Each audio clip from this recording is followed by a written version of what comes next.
Hey guys, Chris here, and welcome to a new episode of Why Is. Today we're going to talk about why is rotating such a good thing and how do you do it.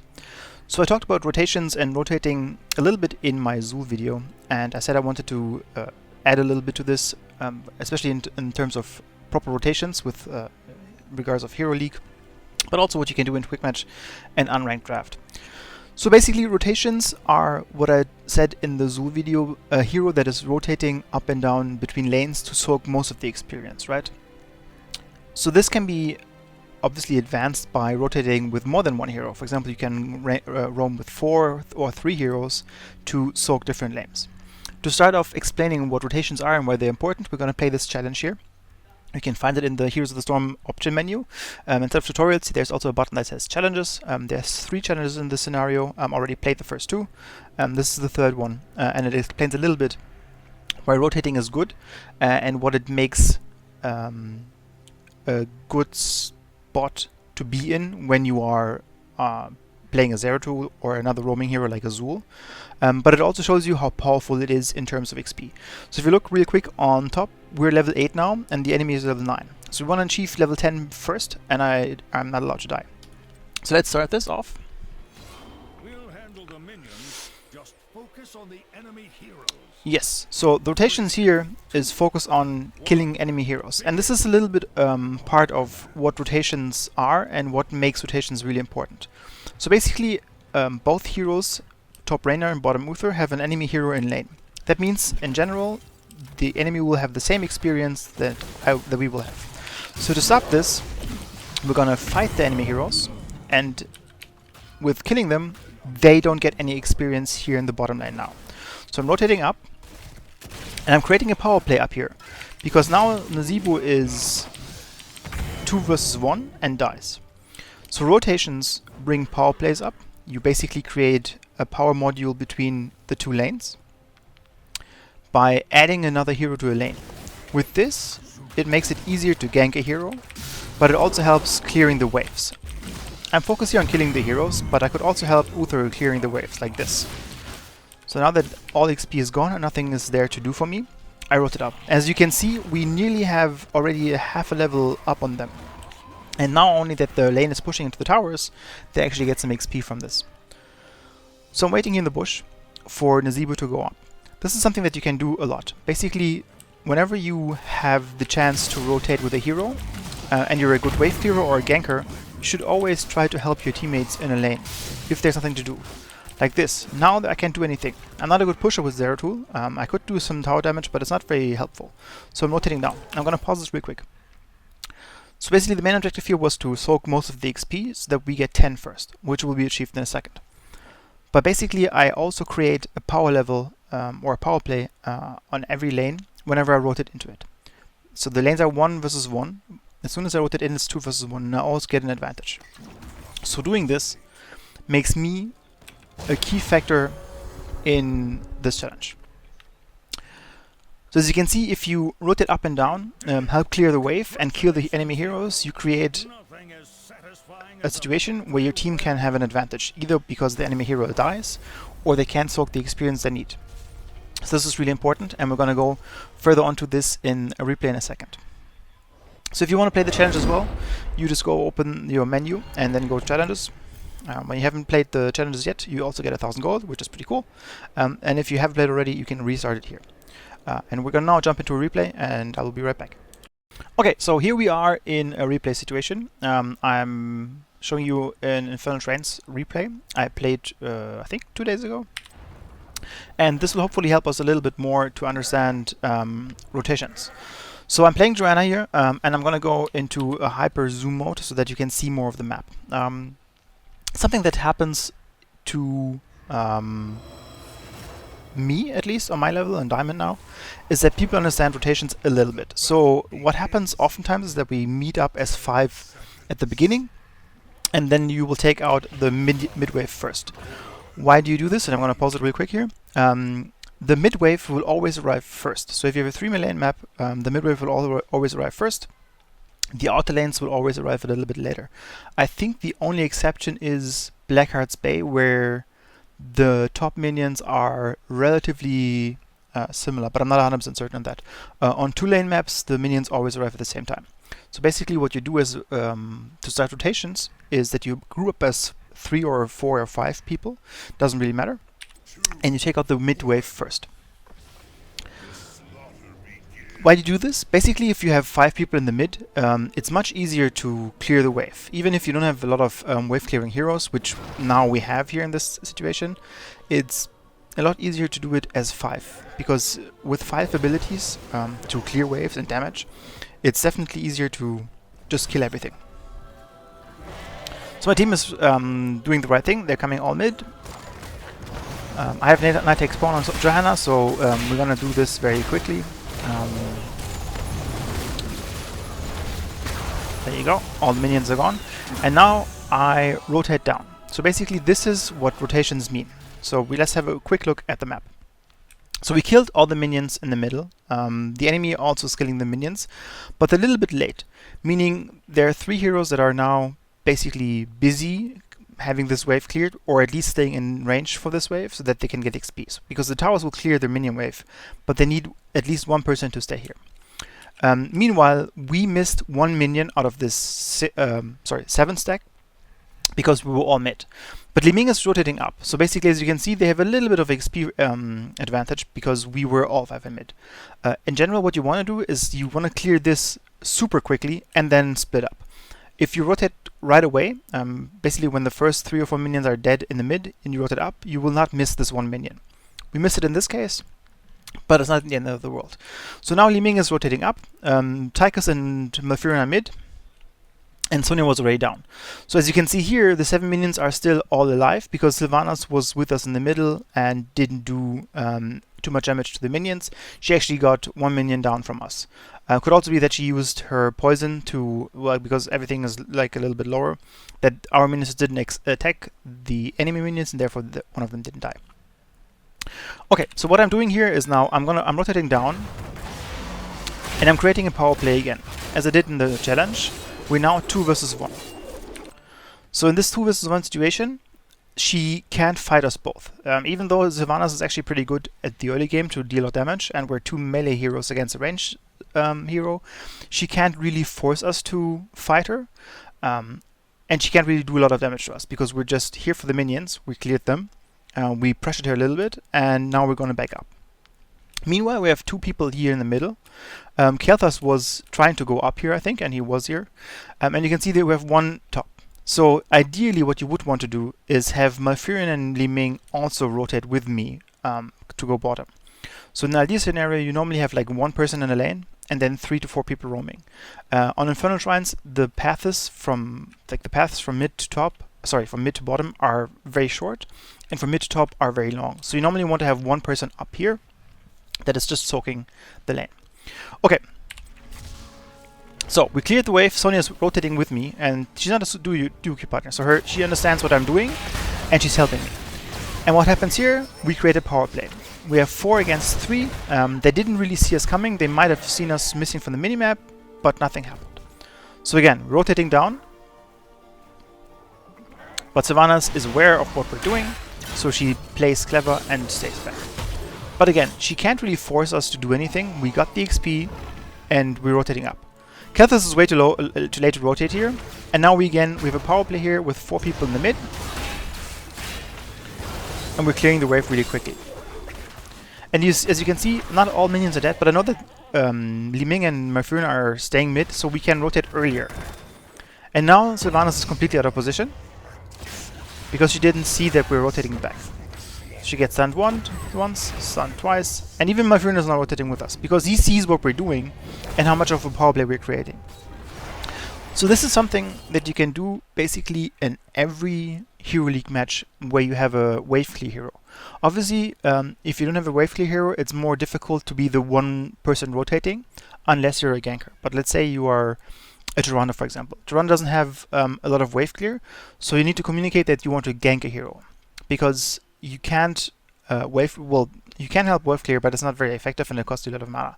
But if you ping out, for example, the Sylvanas in this situation, you can tell Sonya that you're going to gank her, so they can prepare for that. So even if you're only one person, you can rotate. Obviously, never leave a lane if there's minions there. This is also important. Like, if you want to play the rotation game, it's really good. But if your team doesn't understand it, and if you want to explain to them before the game, that's totally fine. But if they don't act on it, don't leave a lane alone and miss XP. It's the most important thing on rotations, is that you actually get the experience. This is the advantage that you get. Okay, so we rotated a couple of times. We got a couple of kills out of it, and as you can see, we're now ahead in experience. Not a lot, but for the early game, it's pretty decent already. So the shrine is now spawned. I'm still getting the minions out of here, even though we have level 4. And now I'm moving in, because the minions are going to die, and they're going to push into the enemy wall, which is what I wanted to achieve. I want to achieve that these towers have less ammunition, because if we get the Punisher, he will run to the tower and then basically have not as much damage to be expected. We're gonna forward this a little bit because the fight doesn't really add to rotations.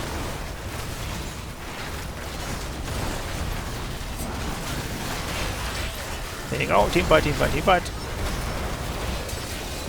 We win some, we lose some. And we're also level ahead now, which helps us to just get the Punisher. And we're gonna go on.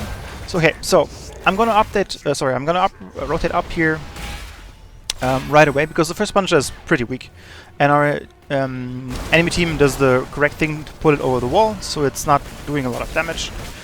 But we're gonna get, I think, 2 towers out of this. And Sonya also is bottom, and she does a clever thing, because she cleared this, but she's alone, so she would be in danger to being ganked, so she rotates up to see if she can create a power play here, or at least be safe by being with the teammates. We are not as afraid up here because we can see everybody on the minimap, and we also have an advantage now by getting level 7, so talent ahead, and we're good. Okay, so Sonya and I were rotating mid-bottom. Got a lot of kills, then we went on to win the Punisher. So what is the next thing that you want to do? You want to go back into rotation, because a lot of times I see people rotating in a very good way, for example on Dragonshire, but as soon as there's a map objective, or they get the Dragon Knight, for example, they kind of lose the feeling of being in a lane. So what you want to do is actually stick with the lanes that you have created for yourself. Like, I should go mid and bottom again, to basically enhance and keep doing what I was doing. Here I'm setting up a gank, which doesn't happen, but Sonya wants to get the camp, and that's the next thing that you want to do. As you can see, we're all 5 here. We're talent up a little bit more than 1.5 levels. And we're missing a little bit of XP now on top. But the good thing is now, we're all rotating to this camp, and see how quickly we can take it. There's no way that if the enemy saw us with 1 or 2 heroes, that they would actually be able to interrupt us. And now again, 3 of us are going down. We're clearing this wave, and the only thing that we're missing at the moment is top XP. And if you look at the minimap, Li Ming is actually going up. So I'm pinging the next camp, and we have only Sonya following up, and now you can see how slow the camp is dying. It's still okay, because Sonya is very good at clearing camps, but it's not nearly as quick as it was with 5 people.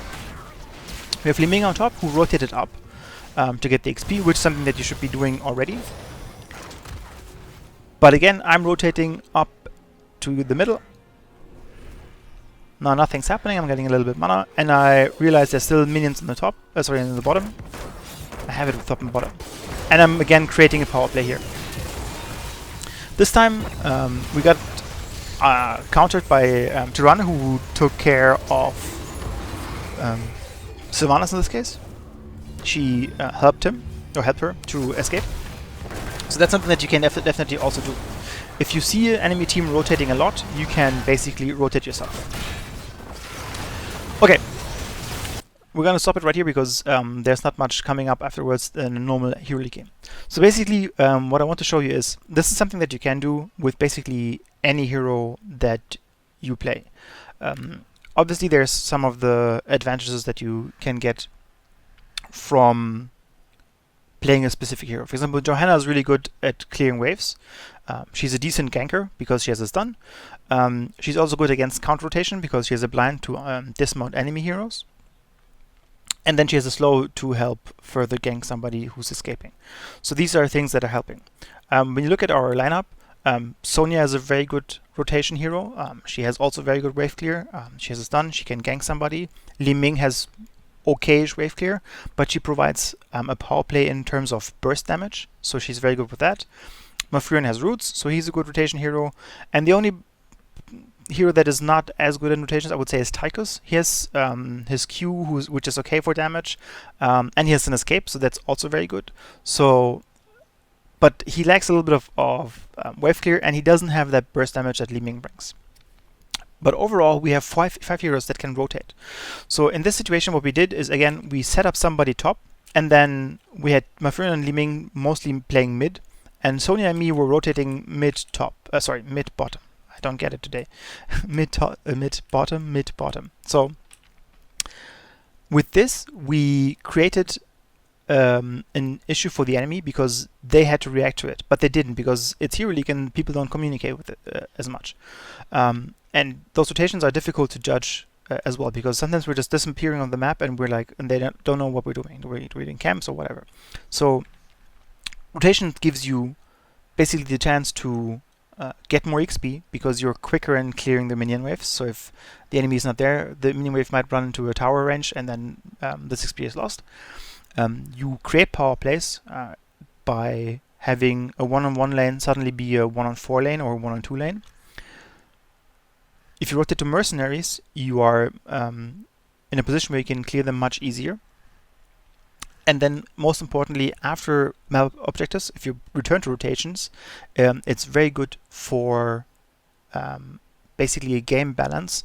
Oftentimes, after a map objective has happened, people tend to panic, or I don't want to say panic, maybe that's a little bit harsh, but they do lose a little bit of a purpose because there's nothing on the map that they can do. Maybe sometimes people do Mercenaries, but oftentimes they just lose track of what they were doing, especially if there's a fort that was pushed in or something. So returning to rotations brings you a little bit of order into your chaos, which is sometimes Hero League. So now I've seen how I do it in Hero League and how it worked in this game because I had a very good partner. And now we're going to jump into a pro play where we go analyze a little bit further and show you how pro teams are doing it.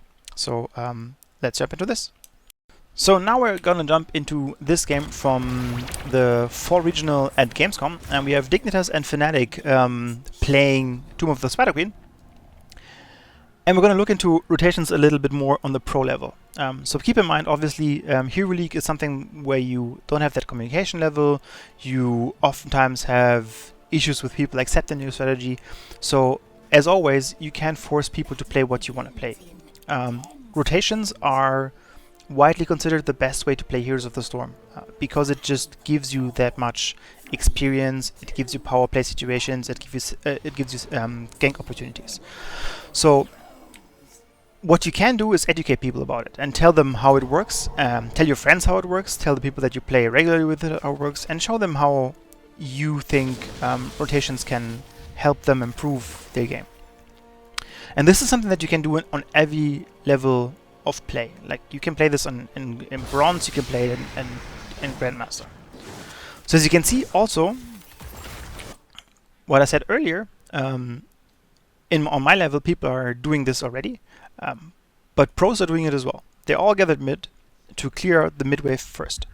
This is really important because you can see that this is done on the highest level of play. And it makes sense because, again, if you clear out the first wave in the mid first, you can see that these waves haven't even clashed yet. So while these are, Fnatic blocked them, by the way, a little bit. You can see because they are a little bit back. You can see that they're clashing here already, and they're not clashing at all yet. So, and these here are not even close to clashing.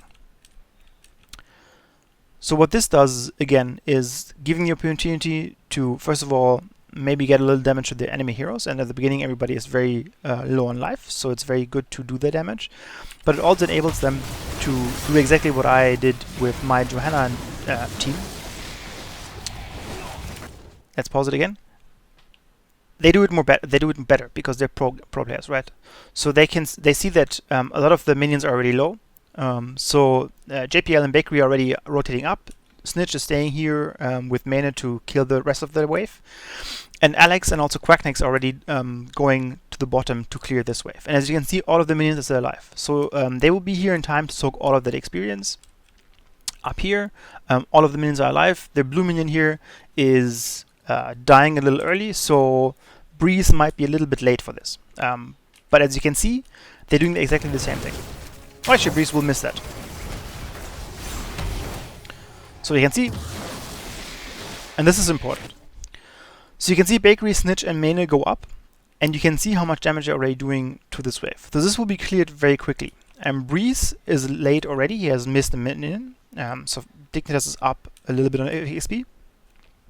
And if we go down, both heroes are here, and they're going to dig it out.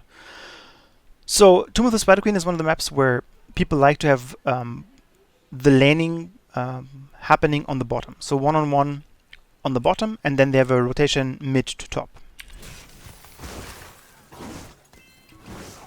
Okay, stop it. So there's a lot of advantages of what Dignitas has been done, and why it's bad that Fnatic is a little bit late. First of all, these minions will now push into the towers. So while Breeze is here, the XP range might be an issue for a couple of minions. And if that happens to like 10, 20 minions, you will be you will be behind in experience very quickly. It also allows Snitch and Bakery to be very safe here. Mane is face checking the bush, but that's because he saw Smexy and Shrimpy here, and he might have also seen Wooby going into here because JPL has the vision on the middle. So while they're not rotating with 4 men, they're rotating with 5 men. JPL cleared up the rest of the minions, and he's missing a gem, which is kind of bad, but you know, it's not the end of the world. So these 3 are rotating. JPL just cleared the mid wave, and bottom is fighting for the waves. With this, you can create nice power plays. As you can see, we have 4 people now, or 3 people rotating up here. Mane, Snitch, and Bakery could be in trouble. But now JPL is rotating. So having these little battles and rotations helps you a lot to prevent prevent ganks, because you see more, but it also enables you to get ganks if the enemy doesn't scout as much, or if they're not as aware of things. Again, they clear the wave, and you can see how quickly they clear the wave. Fnatic is a little bit shy on wave clear on the first level. Like, none of their heroes is very good at wave clearing, or they need to use a lot of mana, and they don't want to do this. So basically, this enables them to this enables Dignitas to put a little pressure with those rotations. Which is why Fnatic also is posturing around these events, so that when they are rotating, you can see that they're doing it, and they can't create power plays as easily.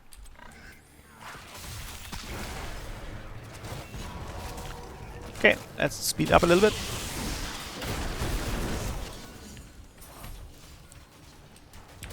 And you can see some towers have lost ammunition. Here is not even any damage has been done, and they're also getting all the gems.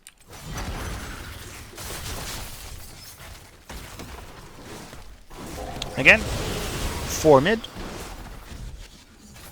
Everybody's rotating up. And with these rotations, as you can even see there, JPL hooked Anubarak because he was out of position, as he was expecting the rotation.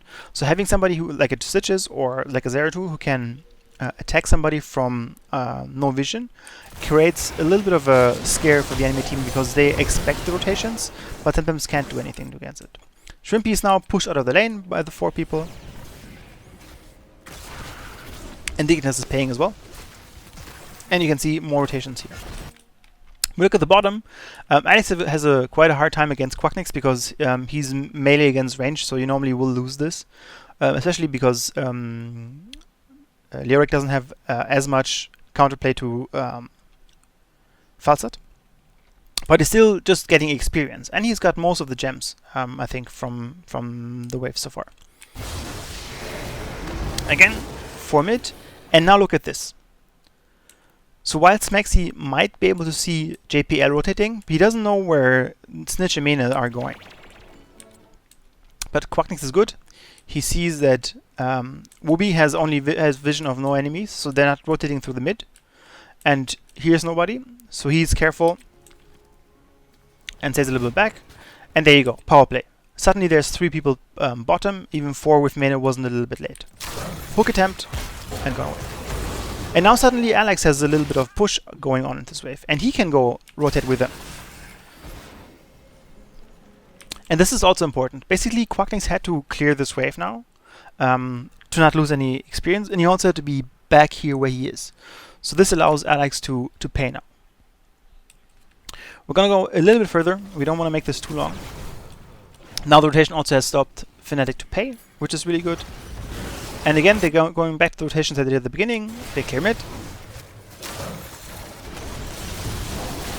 They try to get a pick. And now they're gonna go attack Shrimpy up here. And Shrimpy is clever dodging the wave like he does. But as you can see, with rotation bottom and now rotation mid-top, they lost a little bit of XP. But they created some power plays to try to get a gank. Because they're very comfortable in their rotations and their wave clear, so they definitely want to see if they can also gank somebody. And it's all the same, like it's every time they just go mid, top, top, mid. And if they see an opportunity because Fawcett is out of position or they feel like they want to try to gank bottom, they will rotate bot. And Fnatic is doing the same thing. They're not doing it as effectively, again, because they don't have the best wave clear until level 7. Until Sylvanas has barbed shot and Fawcett has boomerang. But now you can see they're rotating here. They saw that Quacknix was under pressure, and now they rotated up down here and killed Alex. Okay, so let's have a last review of what rotations are, why they're good, and how you should do them. So on our level of Hero League, it's important to always soak the most experience, right? The experience wins games. If you have talent lead, normally you will have a power spike that is enough to win a game. So rotations will enable you to soak all of the experience. Actually, I will just play this here because it doesn't really bother us. So rotations will create power plays, enabling you to push better. They might give you an opportunity to gank a little bit. They might also give you opportunities to push enemies out of the lane so that you can do objectives, mercenaries, whatever you want. So, does this mean you should always do it? Does it mean that rotations is always best? So this is going to be a little bit of a tricky thing because I know a lot of people will say yes, rotations are the best that you can do, we should always do it and everybody should do the same thing. And to a part I agree. It's a very good tactic and it works very well. And you can see that all top teams are doing it, so there's definitely some merit to it. And obviously, you know, those people that play like 12 hours, 14 hours a day and you know, win prize money, they know what they're doing. That being said, on EuroLeague, again, you oftentimes don't have the communication level that you have on Pro Play. Yeah, you have no voice chat, you don't have like a tactical discussion before the game begins, etc. So, what you can do is encourage people to rotate with you. You can do the same thing that I did. I just rotated mid-bottom again with Johanna, who is really good at wave clearing. So she helps wave clear. She creates situations where we can maybe gank somebody, and then I'm just repeating it. I'm just showing what I'm doing so that people understand what I'm doing and how it works for them. On top of that, if you're dual queuing, maybe explain to your team that you want to roam, you want to do the rotations, and explain to them that you will get the XP, but they have to stay on the base of those 3 lanes or 2 lanes to enable you to rotate. On top of that, some maps are just not very good for rotations. I know that a lot of pro teams do Cursed Hollow rotations, but I personally am not a big fan. The map is very big, so it doesn't really give you the good timing on that. And then the second map that I would totally not do any rotations is Battlefield of Eternity. The way is way too long from top to mid, from top to bottom. Like there's no way that you come in time. And it also takes too much time to actually be effective in the XP soaking. So normally you shouldn't do it. You can do it for ganks, obviously. Like if you clear the wave very quickly and there's nothing that you can push because the enemy has good deep push or you're just afraid of ganks yourself, you can rotate down to or up to do something. But in general, obviously, this is, again, as all of my videos, not a carte blanche to play this. And most importantly, don't get upset if other people are not doing it and don't understand what you're doing. Educate them, try to maybe send them a link to the video, maybe explain to them after the game. Again, talk to your friends, tell them how you do it, how you've seen it in pro plays, and what benefits it has. It gives you XP, and it gives you chances for power play, it gives you chances of ganking, and it makes getting rotations an easy and fun thing to do because you actually see that your play has effect on the game, which I think is very important here as well. Okay, that's it for me. If you have any questions on rotations, please post them in the comments. I'm very happy to answer anything, and also get input from other people out of the pro scene if you want to see more of that. And yeah, thanks for watching, and I'll see you next time. Bye bye.